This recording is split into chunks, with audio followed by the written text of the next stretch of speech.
Hello, welcome back to Taylor Designs. Have you ever wanted to build a deck chair? Well, me too.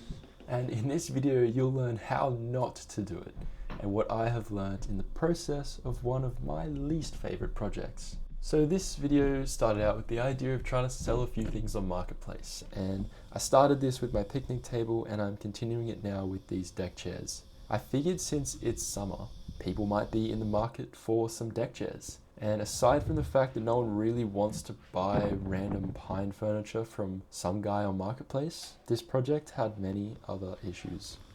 So unlike my last project, I have not figured out what wood I need for this. For the picnic table, I knew exactly how many pieces of wood to buy and what lengths to cut them to. And for these chairs, I have not done such planning. I still need to figure out how big the chairs are going to be, how high the seats are going to be, and therefore what lengths to cut. But I was struggling to figure it out, and so I decided to just go to Bunnings and buy some stuff. I had no idea how dumb that was, and for fun I'm going to keep a tally of how many times I go to Bunnings and how many mistakes I've made. So that's 1 and 1. So that is the design I was planning on going with, and after figuring out a few measurements, I began to cut out a bunch of pieces for the legs. So with the leg pieces cut to length, I marked out where I want to attach them together. And to attach them together, I wanted to use screws. And as you can see there, I had a box of screws lying around. And after I figured out how to open the box,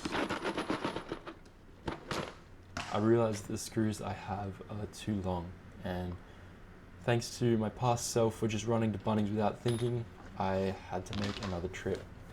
Yep, that's 2 Bunnings trips.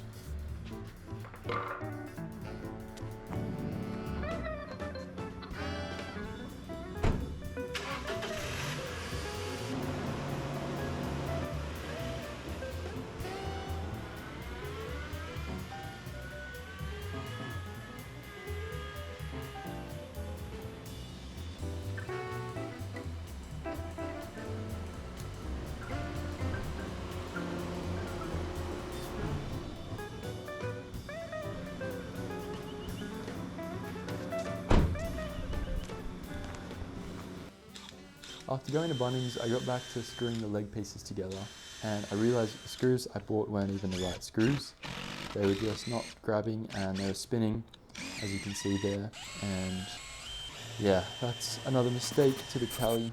And to fix this, I had to countersink the screws well into the wood to get purchase on the other side. Moving on from that, I screwed the legs together and began to design the seat. To determine the dimensions for this, I used a few dining chairs lying around, and this would generally make sense, but I was building a deck chair and not dining chairs, and so the dimensions came up a little bit thin.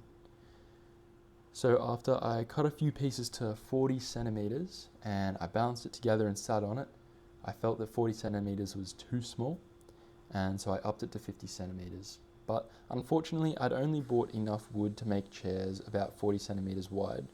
So stay tuned for another Bunnings trip. After I'd worked out the legs and the seats, it was time to move on to the backrest. And this was probably the least problematic part of the whole project. All I needed to do was pick an angle which I thought was comfortable, cut the angle, screw it on, and that was that. And this all actually went to plan. And after I gave it a good test, I was ready to put the chair together.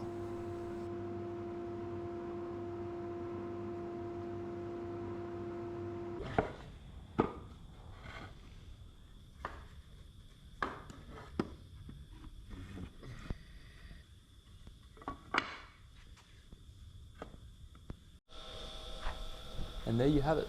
That is what I would call the prototype. The first go. The chair that I'm not really happy with. And as you can see by my face, I'm not that stoked. But after consulting a few family members and figuring out what I didn't like about it, I made a couple of changes. As you can see, I put another piece on the top, which I think really closes out the design as well as rounding a bunch of the edges, which made it a lot less harsh to look at.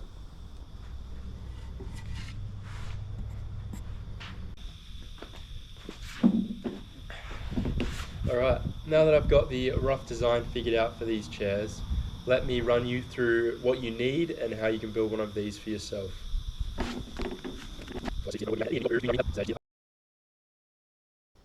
Alright, now that I've figured out the design for these chairs, I am actually not going to show you how I built them, because no one wants that, but I will continue the story of how I built them. So at this point, you'd think it would be smooth sailing. I've done this before, I've already built one, and now I'm just building 2 more finalized chairs. It can't be that hard, right? Wrong. Every day I had been working on these chairs. It was 30 to 40 degrees, and I was working in a metal box, and I think that got to my head, and I made some silly mistakes. For example, cutting out one of these leg pieces took me 4 tries. It's a new week. I didn't finish this last week, which is frustrating because I only wanted this to take 2 days. And I started my day with 2 trips to Bunnings because I'm forgetful. So it's 10 o'clock and I've done nothing. So let's get this done and let's build some chairs. As you can see, I was pretty disheartened, but I managed to come back, cut out those 2 leg pieces correctly, and it was finally time to move on to putting the whole thing together. So this next stage was a little bit repetitive as I was just making the same thing 4 times, but mirrored for each chair. And it really wasn't too hard, it was quite straightforward.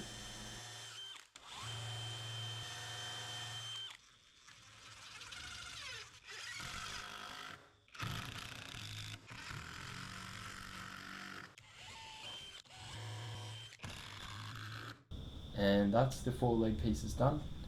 Now it's time to screw in the backs to the frames, and there you have the 4 frames ready to go.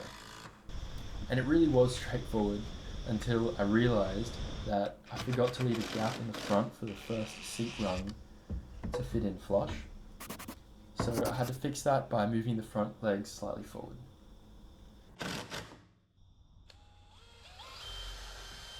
Now that the frames were finally done, I cut out 13 seat pieces for each chair, and I pre-drilled all the holes and then rounded over the edges.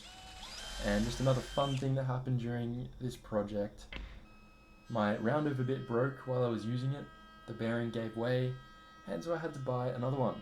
And this was fine, except it set me back another day. But anyways, that is enough complaining for one video. Let's put this thing together.